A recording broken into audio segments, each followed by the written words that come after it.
Des petites maisons étroites collées les unes aux autres, un décor qui a inspiré de nombreux peintres à Céret. Dans son atelier, William Fenech reproduit une scène d'un concert de rue, deux violoncellistes qu'il a rencontrés quelques jours plus tôt sur la place des 9 Jais. Et s'il est venu s'installer ici, ce n'est pas par hasard. Le décor, les alentours de Céret sont magnifiques et tout vous pousse à peindre. Il y a des personnages aussi à Céret, qu'on ne trouve pas partout, et des personnages très intéressants, comme je vous dis, comme les musiciens, comme certains artisans. Et je ne me suis jamais senti mieux qu'à Céret. Comme lui, Picasso, Soutine, Braque, Matisse, Crémeigne et Chagall, pour ne citer que les plus connus, ont vécu ici et tous ont trouvé à Céret un climat, une ambiance, une qualité de vie propice à l'expression de leur art.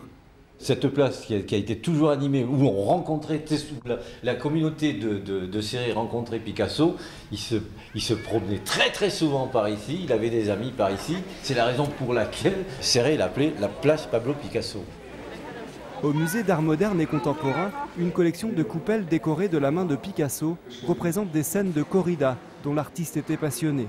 C'est dans ce petit coin des Pyrénées que vont naître les principaux courants de la peinture du XXe siècle. Le fauvisme va naître à Collioure en 1905, Céret ce sera le cubisme en 1911 et ensuite Cadaqués avec le surréalisme. Donc dans ce triangle à 30 km les uns des autres, nous sommes tous ici à la naissance de ce qui va être le XXe siècle en art. Dans les salles du musée, on flâne, on voyage au gré des artistes qui nous font découvrir Céret au travers de leurs toiles. On sent une ville ancienne avec un patrimoine architectural très intéressant, une ambiance très festive, et je trouvais que les Catalans étaient des gens aussi assez ouverts. Nello est céramiste sculpteur. Aujourd'hui, il travaille sur commande pour un couple d'Anglais, mais sa spécialité c'est l'art catalan. Et son inspiration, il la puise dans l'histoire de ce village.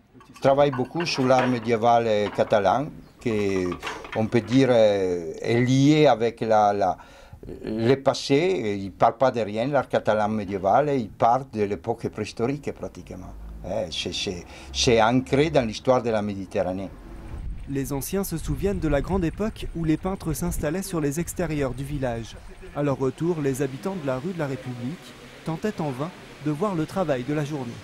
Quand il passe à Crémeigne, là-bas, vers les tableaux, je dis mais on ne les voit pas. Il les tourne à l'envers pour ne pas qu'on les voit. Il n'était pas bête, hein. Il ne voulait pas les faire voir tout de suite, il les faisait voir quand il exposait. Entre mer et montagne, Céret a tout d'un petit coin de paradis où il fait bon vivre.